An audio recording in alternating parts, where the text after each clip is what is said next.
Google is killing passwords. T-Mobile has had their second data breach this year that we know of. Apple has released their first rapid security patch, and Apple and Google are teaming up to tackle an AirTag privacy problem and much, much more. Welcome to Surveillance Report 132, where we are dedicated to keeping you private and secure with the latest news from the past 1 week this time. I am Nathan from The New Oil. I'm Henry from Techlore.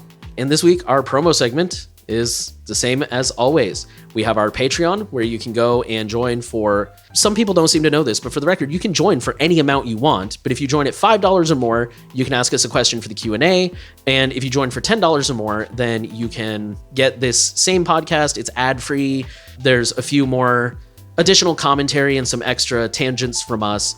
But yeah, if you don't have that kind of money, we totally understand. And if you're okay with not receiving the perks, you can join for less if you want to keep us going. If you don't care about the perks and you want to preserve a little bit of privacy, there's LibrePay, which is generally considered to be a little more privacy respecting. And of course, we have Monero, which is the ultimate way to be private with online payments. And that is always an option as well. We don't know anything about you, but we do see the contributions, and we thank all of you for keeping us going. It is appreciated. We also just have a quick warning this week before we jump in. Things were kind of crazy around here this week. I'm still settling in from the move, and I know Henry's got a lot going on. We didn't make quite the robust notes we usually do. So give us the benefit of the doubt. Like, if we're wrong about something, by all means, please correct it in the comments. Let us know. Respectfully, please. But yeah, just especially this week, be sure to read the stories on your own.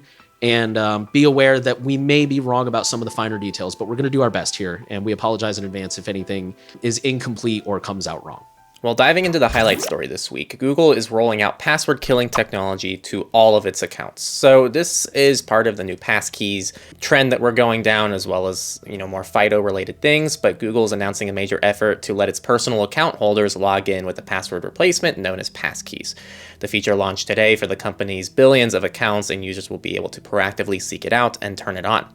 Google says it plans to promote Passkeys in the coming months and start nudging account holders to convert their traditional username and password logins to a passkey. You can log in with passwords using biometric sensors like fingerprint or face scanners, your smartphone's device lock pin, or physical authentication dongles like YubiKeys.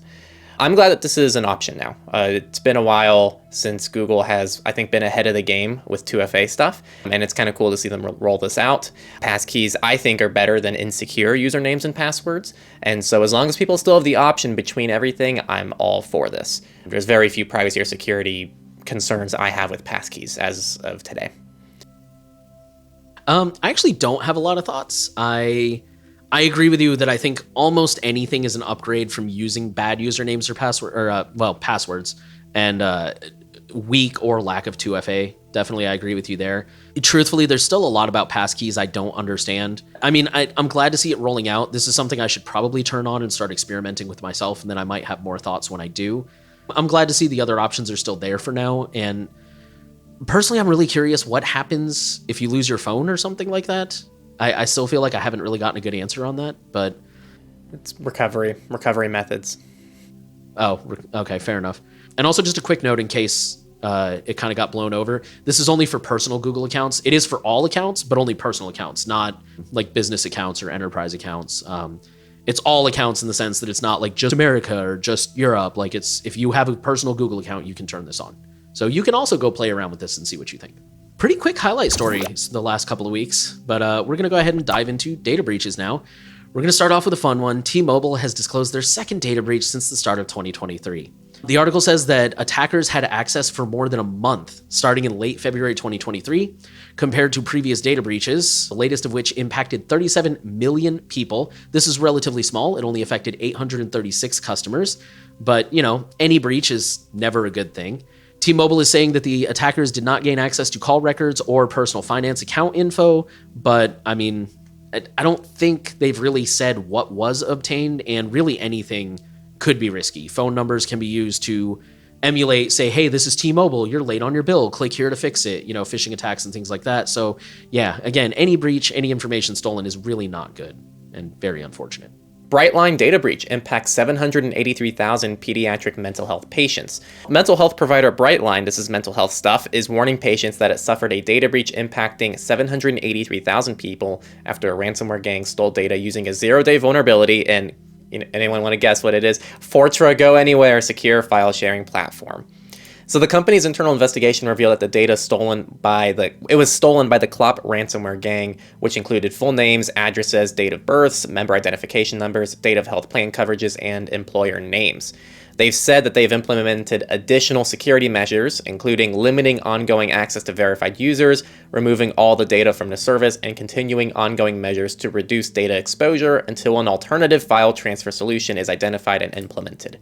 Okay, so this next article, originally when I added it to the show notes, the headline said, American College of Pediatricians leak exposes 10,000 confidential files. I just want to give you guys a heads up because it's kind of a very politically loaded headline. Just to give you a heads up. Yeah, so this group, the American College of Pediatricians, they leaked 10,000 confidential files due to an exposed Google Drive file link. The article is really unclear on why this was, in the sense that why was this link publicly accessible? Apparently it was posted right on their website. Was this supposed to be a link to materials, like flyers and brochures about the college? I don't know.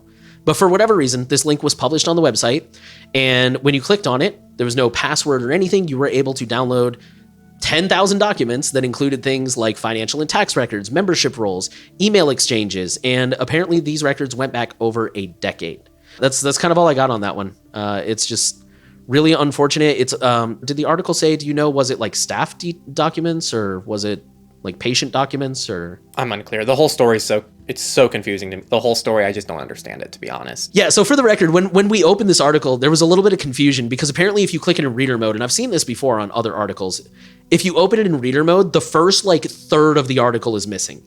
So if you open this article and you use reader mode, be sure to disable reader mode. You might have a better idea of what's going on here. But either way, yeah, it's unclear if this is staff information or student information or patient information, because I know a lot of these colleges will sometimes have a training hospital attached. So this one is a good one. Promising jobs at the U.S. Postal Service, and this U.S. Job Services leaks customer data. I want to set the scene. This is not from the USPS. This is some random company that does a very, very good job of trying to act like they are the USPS.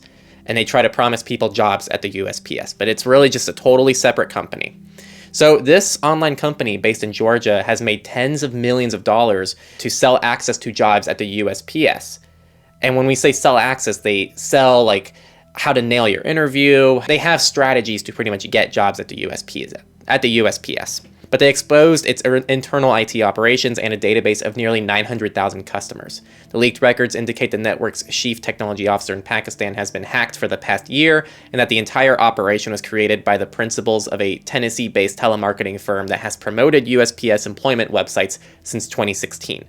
So I don't know what's going to happen with this website, but yeah, they've leaked customer data. Our next story comes from payment software giant Avid Exchange, who has suffered their second ransomware attack of 2023. So you're not alone, T-Mobile. There's other people. Attackers have published a trove of sensitive data stolen from the payment software company Avid Exchange after a company fell victim to ransomware. Avid Exchange provides cloud-based software that helps organizations automate invoice processing and payment management processes. The North Carolina-based company says it processed 70 million transactions.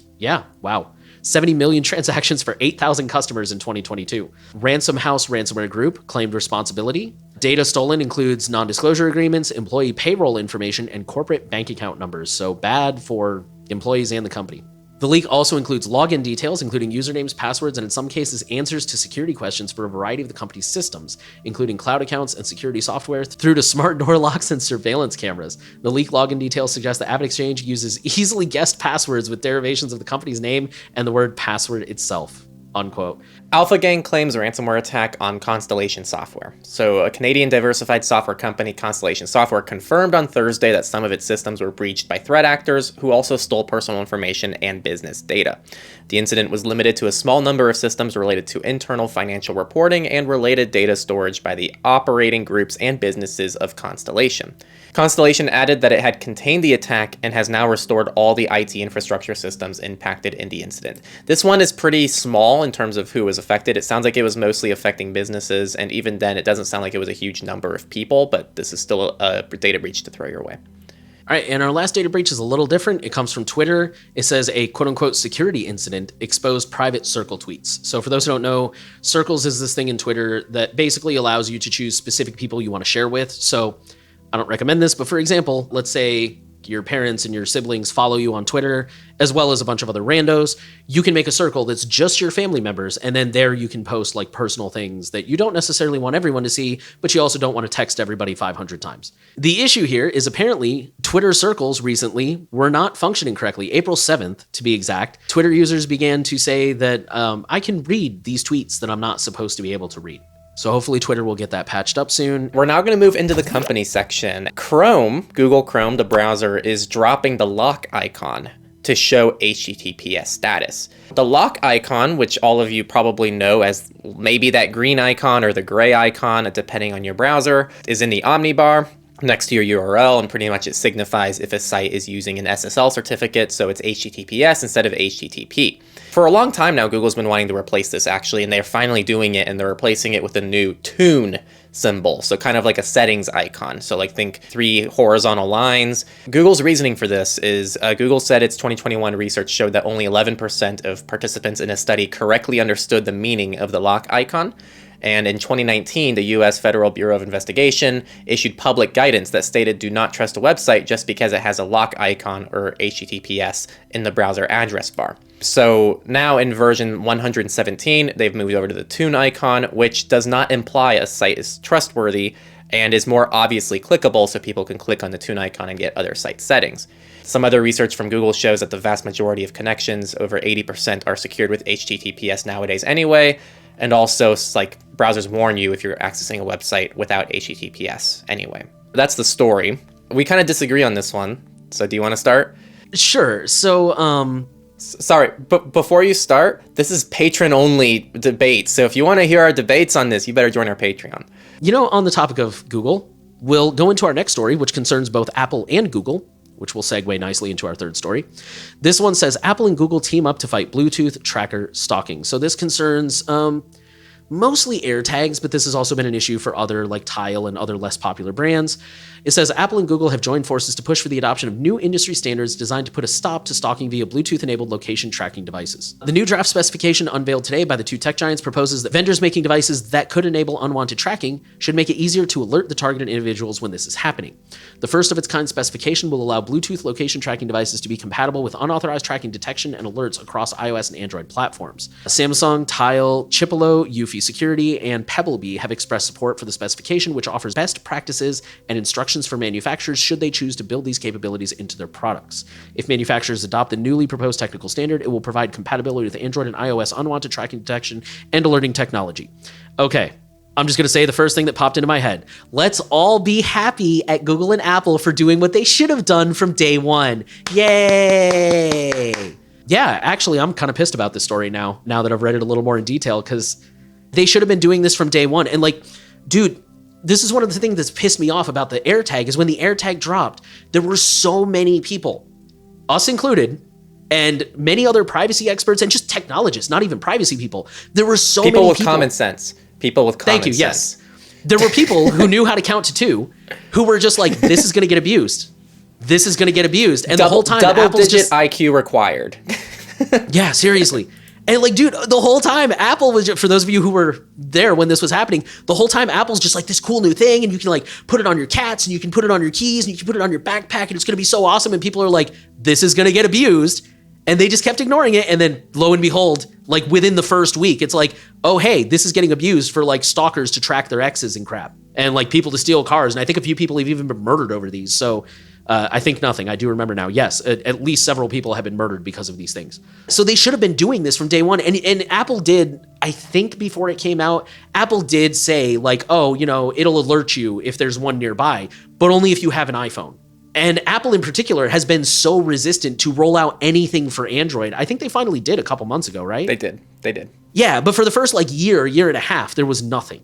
I don't know. To me, this is like textbook virtue signaling of like, they should have done this from the get-go. They have been resistant to do it for over a year. And now they're just going to be like, look at us. We're so awesome.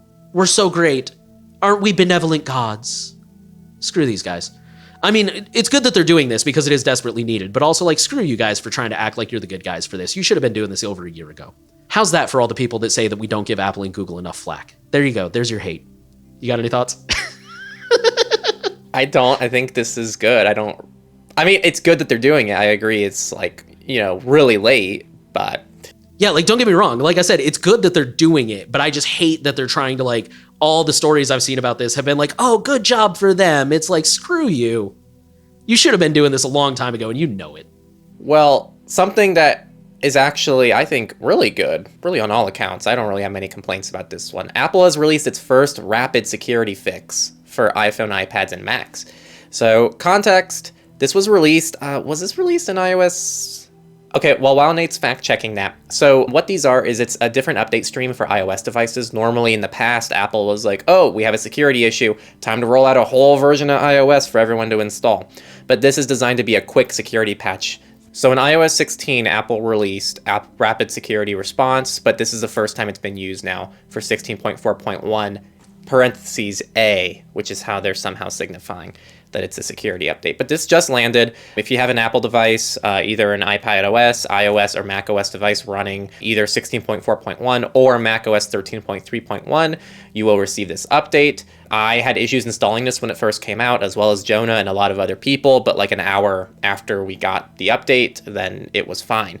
Oddly enough, I was never notified for the update, but I don't know if that's because I checked before it even worked. Feel free to leave your comments if you got a notification for this or not, because I'd be curious to see if any of you got notifications for this. Okay, our next story is a real quick one, or at least us talking about it is going to be really quick. It says, TikTok spied on me. Why? And specifically, this is the story of a journalist. So I know your first thought from reading that headline is like, TikTok spies on all of us, idiot, which is true. But TikTok has a history of targeting journalists. So I believe it was a woman who wrote this. This lady is a reporter with the Financial Times, and TikTok specifically targeted her. It just kind of goes through her story of how she got caught up in covering TikTok stories, and that's what put her on the radar, and just kind of how she found out about it, the effects that it had on her. It is a really interesting story. I guess we're kind of sharing it because, targeting journalists is not that they deserve more privacy than the rest of us necessarily, because everyone deserves privacy, but it's particularly troubling. It's a little bit of a longer read, but it's worth taking a few minutes. Okay, the last company article is film studios lose bid to unmask Reddit users who wrote comments on piracy. There were 8 anonymous users who wrote comments on Reddit in piracy-related threads, not privacy, piracy. A judge in the U.S. District Court of the Northern District of California ruled on Friday that Reddit doesn't have to identify those people. So the context here is there was a ton of back and forth, and I mean a ton. This is a huge case where essentially the film studios were trying to force Reddit to hand over user information about these individuals to get as much information about them as possible. But they have currently won the incident where they were trying to unmask those users, and so Reddit does not have to do this. So it's kind of nice that Reddit stood up for something as silly as this. And the craziest thing here to me is that some of these people they were going after didn't even really say much. They just left comments on these subreddits. They didn't even necessarily say anything or spread anything. They were just random users in these subreddits. So kind of a wild story, but it's nice to see that Reddit stood their ground, and also that the courts have agreed with Reddit. And here, I don't know how much you're going to keep, but I hope you keep this in the public one. Here's what I'm telling people now. The 2 best options, I think, for like watching TV shows and movies, to actually have access to everything in one place. You have the pirate method, which I won't comment on my thoughts on it, but that is a method. And the other method is, guys, just rent your movies. Like, go on YouTube, you can rent movies on YouTube, you can rent movies on Amazon, and you get it all in one place. And I know what people are saying already, but then I don't own them. And look, I'm with you. I wish I could own everything, but that's what are you doing with a subscription service? You're just not owning tons of things on these different platforms. At least you just rent what you're going to watch. If you're on YouTube, it's like $3 to rent a movie. It's just $3. If you're not watching 4 movies a month, there's no reason to justify, $10 a month when you're only going to be watching a fraction of that. So that's been my approach. It's nice to just rent an individual movie, put a privacy.com card on whatever site you want to go on, and you don't have to worry about subscription services, which I'm generally opposed to in every capacity, not just in video stuff. Also, just to point out, like, I know what I do with audiobooks, because I don't really have a lot of time to watch shows and movies, is I just get them from the local library. And then if I really, really like them, like Three Body or there's like another one I read recently that I actually wanted. Anyways, if I really like them, then I'll go ahead and actually buy a copy. So, I mean, you guys could do that too. Like, sign up for your local library. They weirdly do ask for a lot of information. I'm not sure why, but sign up for your local library and go, like, they have movies, they have music, they have DVDs. Yep. And Some of They it's have video fairly games recent. sometimes. Yeah, and a lot of them, they come with access to digital services. So you may still be able to stream certain things through them. Now, I'm not going to lie to you. It's not like top tier like Netflix. It's not every show you can imagine. But you'd be surprised what they have. And then if you watch a movie there and you're like, wow, that was really good, I want to own it, go out and buy it. Like, buy a digital copy, buy a physical copy and rip it to your server. Like, we are way off topic. Last thing to add here, sorry. On the topic of libraries, I've seen two very neat things. One, in different libraries I've been to in my life, one of the libraries, they offered unlimited 4G hotspots that you rent for the week. So you could actually have free internet. I've seen rented laptops. You can take laptops home, and it's completely free. And then the other thing too is digital ebook libraries. Like the libraries that you go there in person to, they have them online, and you can get ebooks if you like e-readers or anything else. Like, libraries are awesome. Check out your local library. Now we're going to move on to research. So this next story is kind of creepy. The headline says scientists use GPT AI to passively read people's thoughts in breakthrough. Scientists have invented a language decoder that can translate a person's thoughts into text using an AI similar to ChatGPT. The AI was combined with fMRI readings to non-invasively decode continuous language from subjects. The decoder was able to interpret the gist of stories that human subjects watch or listen to, or even simply imagine, using fMRI brain patterns, an achievement that essentially allows it to read people's minds with unprecedented efficacy. While this technology is still in its early stages, scientists hope it might one day help people with neurological conditions that affect speech to clearly communicate with the outside world. However, the team that made the decoder has also warned that brain reading platforms could eventually have nefarious applications, including a means of surveillance for governments and employers. Though the researchers emphasized that their decoder requires the cooperation of human subjects to work, they argued that brain-computer interfaces should respect mental privacy. I do not have an upside for this story. Yeah, this is horrifying. I guess I've been listening to a lot of a certain podcast lately, so if you get this reference, I guess the upshot here is this technology is probably still very early in its infancy and very complicated, very resource intensive, and like they said, it requires cooperation. So for now, I guess we're okay, but this next one is actually kind of neat. So there's a new tool that shows if your car might be tracking you or selling your data. This is a free tool from Privacy for Cars, which provides some insight on whether your vehicle is collecting or sharing location and other types of data. This is free to use for consumers, and it aims to better inform people about the types of data their particular car manufacturer might be collecting and sharing about their identity and driving patterns. This tool is made by the company Privacy for Cars, is based on a manual and automatic analysis of car manufacturers' data collection policies. To use it, you enter your vehicle identification number, or a VIN, and the tool provides information based on those policies. They're going to cover things that might include identifiers, location data, biometrics, and data synced from mobile phones. The tool also lists the sorts of entities that manufacturers may share or sell data to, such as insurance companies, data brokers, or the government. So really cool tool. But either way, if you're curious, go check this out in the sources. Okay, our next piece of research, don't panic. It says AMD TPM exploit. So it's TPM, but with the word fault in front of it, so it's like fault TPM. Anyways, I'm just going to call it Fault PM. Fault PM attack defeats BitLocker and TPM-based security. So this comes from the Technical University of Berlin, who has revealed that AMD's firmware-based trusted platform module can be fully compromised via a voltage fault injection attack, thus allowing full access to the cryptographic data held inside the FTPM in an attack called Fault PM. Ultimately, this allows an attacker to fully compromise any application or encryption, such as BitLocker, that relies solely upon TPM-based security. The researchers accomplished the feat using off-the-shelf components that cost about $200 to attack the AMD PSP present in Zen 2 and Zen 3 chips. The report does not specify if Zen 4 CPUs are vulnerable, and the attack does require physical access to the machine for several hours. So again, don't panic, keep track of your devices, which is just good advice all the time anyways. The researchers have also shared the code used for the attack on GitHub and a list of the inexpensive hardware used for the attack. So by default, BitLocker uses a TPM-only mechanism to store the keys, but users can manually enable a PIN setting that allows the user to assign a PIN code that works in tandem with the mechanisms. However, the PINs aren't enabled by default and are vulnerable to brute force attack methods. Simple numerical PINs are relatively easy to break, but more rigorous text-based passphrases are harder to crack. As mentioned, this attack also exposes applications that use only TPM-based security, while applications with multiple layers of security will be more secure. Researchers contend that this attack vector is not easy to mitigate due to the voltage fault injection, so the earliest intercept point for AMD to fix the issue would presumably be with its next-gen CPU microarchitectures. According to the researchers, Intel's converged security and manageability engine prevents these types of attacks.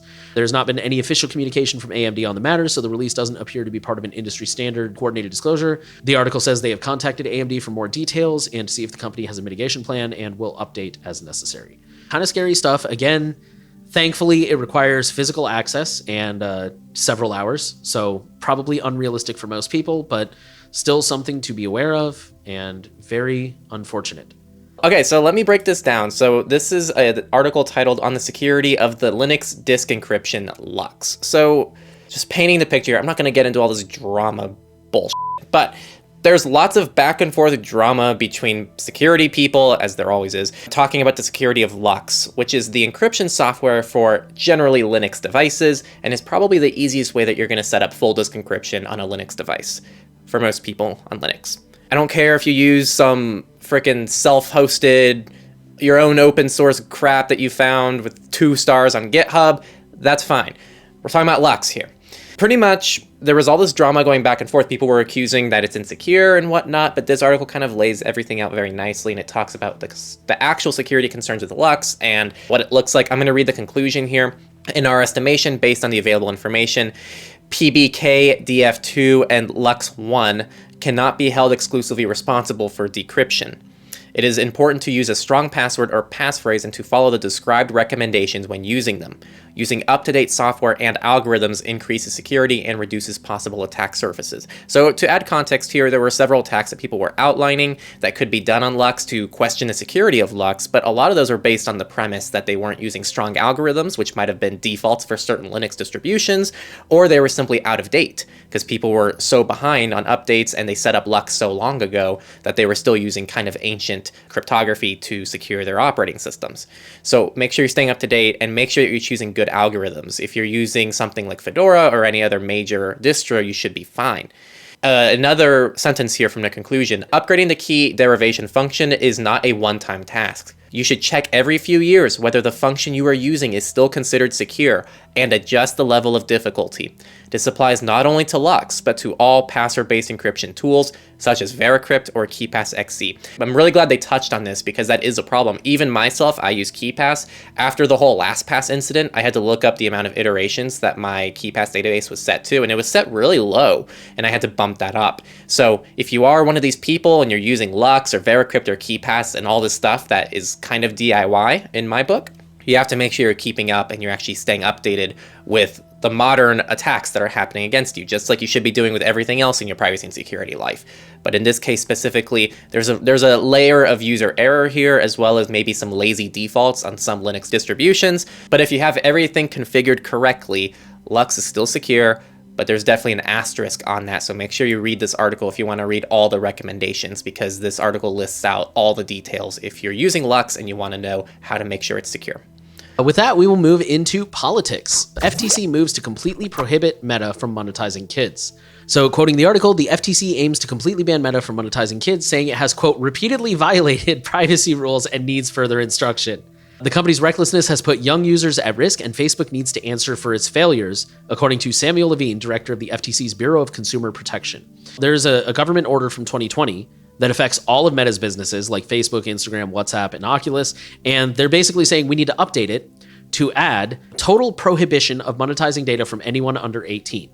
This data could only be used to provide services or for security purposes, and it does not retroactively become legal when the user turns 18 either. Okay, I was going to touch on that, so that's a good one.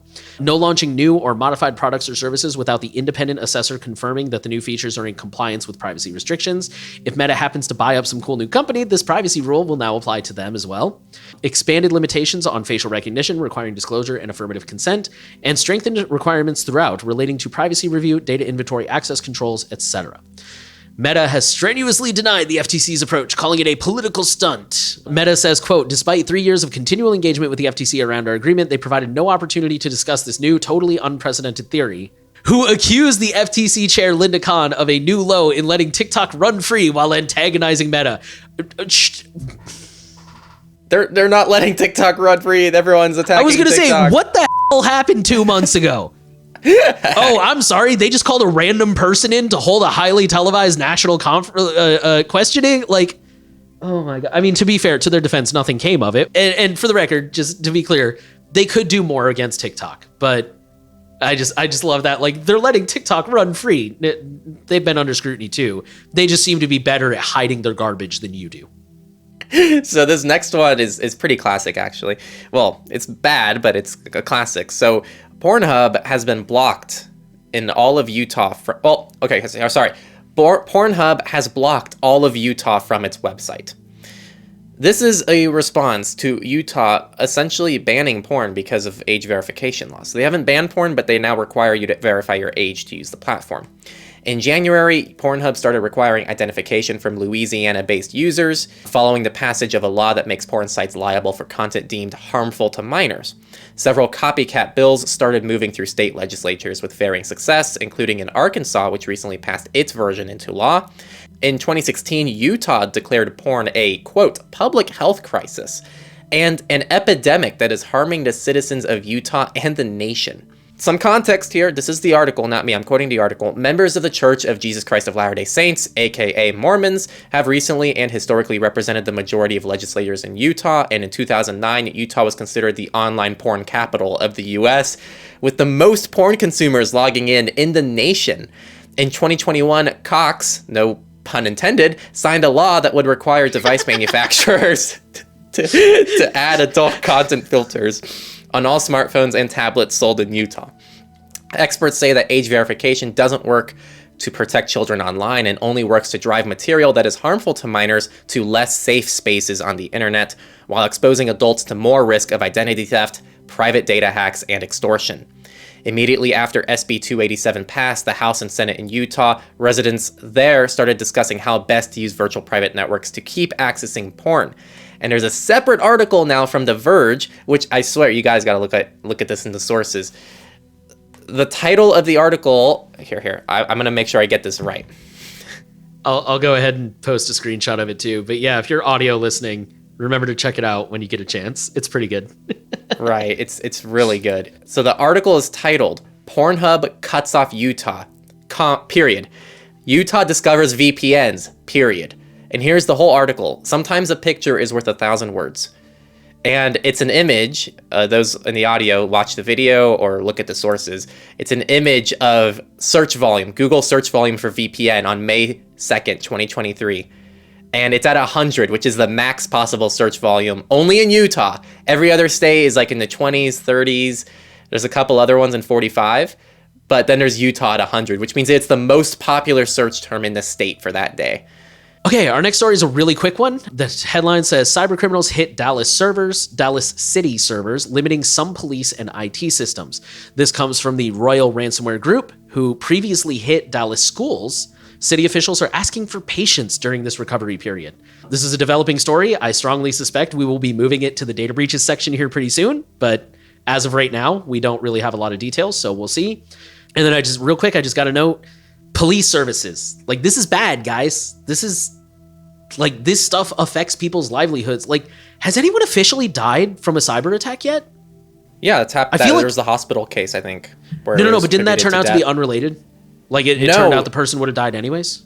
Well, I don't know, but either way, there was one hospital incident where actually the attackers afterwards decided to comply, and because it went too far and they killed someone. I forgot which one it was, but yeah, but there was a hospital one, and the attackers actually somewhat complied, and I think they gave up the ransomware keys or something like that because of the incident. I have to look it up, but that's based on memory. So if anyone has that story, feel free to leave it in the comments. You can't leave links in the comments, but like share what the title or headline is in the comments. But yeah, seriously, like this stuff this affects people's lives and safety. Not good. We need to take security and privacy seriously. I think this is it. Was it Germany? Yeah.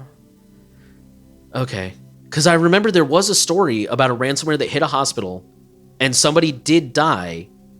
But then a later investigation, like they concluded it's like, yeah, this person was already kind of on death's door and they probably wouldn't have made it even if there hadn't been a ransomware attack. But I mean, to be fair, maybe the cyber criminals didn't know that and they were just like, oh, well, crap.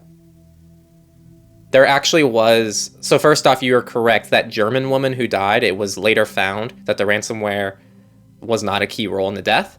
But there's a story that there's a baby who died in, I think, 2019. Oh, that rings a bell. In the U.S., and that one was, I think, they sued over it, so I don't know what the assessment is. I don't know if there's an update to the story, but there was something that happened there. I don't know what story I was thinking of. There is a story where it was like really bad, and even the attackers were like, okay, yeah, we went overboard. We're going to comply a little bit here, and they gave up like the ransomware keys. I forgot which story that was, but there was a story. I think we covered one where they attacked a hospital or like a critical infrastructure and they didn't know it, and they had a policy of we don't attack critical infrastructure, so they gave the key. That sounds right. I do remember that. Right. NYPD, New York Police Department, has urged citizens to buy Apple AirTags to fight surge in car thefts. They're urging resident car owners to equip their vehicles with Apple AirTags. This is during a press conference that they announced a distribution of 500 free AirTags to New Yorkers, saying the tech would aid in reducing the city's surging car theft numbers. They are adamant that auto numbers are dragging the city's overall crime numbers up, and urge New Yorkers to participate in this fight by using the AirTags. They said, quote, "It's very simple. The charging life lasts a long time, and you can see it in real time where that vehicle is located." On Twitter, NYPD Chief of Department Jeffrey Madry said users who report a stolen vehicle equipped with an AirTag will see the police use drones, their Star Chase technology, and good old-fashioned police work to safely recover your stolen car. Referring to the Star Chase GPS shooter that NYPD announced it would use to track cars, which we covered last week, so you should already know about that because you're subscribed to Surveillance Report. And you're probably going to get some updates to Dallas. So if you're in Dallas and you're not subscribed, man, it's... Oof. All right, our next story comes from Montana, where it says Montana's governor's changes to TikTok ban bill would ban all social media entirely. This comes from Techlore, who I think makes really good points, but I'm just not a fan of the way that he, like... They're just very overt with their bias, which I mean, I guess on the one hand is better than like trying to hide it and pass it off as news. But at the same time, it's just, take that with a grain of salt. He's clearly got a viewpoint and he's making it very, very obvious. Although he's usually got a good point. So Montana recently banned TikTok. That bill didn't pass actually, because the governor sent it back to the legislature to add an amendment. The amendment basically was the ban originally applied only to TikTok. The way the governor wanted this reworded seems to unintentionally ban all social media. There's a lawyer, Ari Cohn, who pointed out that the new draft targets, quote, any social media application that allows for the collection of personal information or data and allows for the personal information or data to be provided to a foreign adversary or person or entity located within a country designated as a foreign adversary. Basically, the governor realized, like, banning TikTok is probably not going to fly for First Amendment reasons. So he sent it back to be like, hey, let's, like, tweak this a little bit so we don't explicitly say TikTok. And in the process, he made it a little too loose and basically said anybody. So it basically bans all social media. It's not even making it too loose. They're just banning why they wanted to ban TikTok, and that just naturally includes everything else, which is the whole problem of wanting to ban TikTok. Fair enough. Okay, yeah. So the article points out here, every social media network collects such information and provides it to people located in countries designated as foreign adversaries, and that's because personal information is a very broad term. On a somewhat not great note, India has blocked 14 mobile applications used by terrorists in Pakistan to send information in JK. So the Ministry of Electronics and Information Technology, the governing authority, issued an order under Section 69A of the Information Technology Act blocking access to the 14 mobile apps on the grounds that they were being used to engage in activities prejudicial to sovereignty and integrity of India, defense of India, security of state, and public order. Thank you to Ivan on the Techlore forum for locating the apps, because I wasn't, for where, maybe it was in the article, but I couldn't find it easily. But the apps blocked are CryptVisor, Enigma, Safe Swiss, Wicker, Mediafire, Briar, BChat, Nandbox, Conian, IMO, Element, Matrix, the client, Second Line, Zongi, and Threema, among others. For whatever reason, WhatsApp and Signal are not on the blocked list, not because I think they're compromised, just because for whatever reason they haven't deemed those to be used by terrorists. There's actually a whole thread on the Techlore forum that's really solid. There's like some people from India that are talking about this and what it looks like and how they're doing this blocking, so it's kind of cool to see some insight there. But yeah, this is overall like kind of crazy that they're just blocking these like very, I mean, there's nothing inherently wrong with Element, the Matrix client, just proposing this. Matrix is like an official government messenger for some countries. What if you're like a government official, and I think Germany uses them, if I'm not mistaken. So what if you're a government official using Matrix in Germany and you travel to India for a day? Are you breaking the law in India? Like this kind of stuff is so ridiculous. I just don't even know like how people think this is a good idea. You just can't do this with tech. This next story, or this is actually our last political story. It says all SMS will now be intercepted and screened in Malaysia. So SMSs sent in Malaysia will now be intercepted by the telecommunications service providers to be screened for, quote, prohibited content. The move is said to protect and prevent consumers from becoming victims of online scams. Out of the 5 major mobile service providers, 4 providers, Celcom Digi, Maxis, Telecom Malaysia, aka Unify, and U-Mobile, have indicated that they will implement the directive by the Malaysia government. There is no announcement yet from YTL Communications and the MVNOs. Consumers will not be charged if the SMS is blocked, which this is why things like WhatsApp are so popular in other parts of the world, because here in America, SMS has been free for like 15 years, but apparently that is not the case in other parts of the world.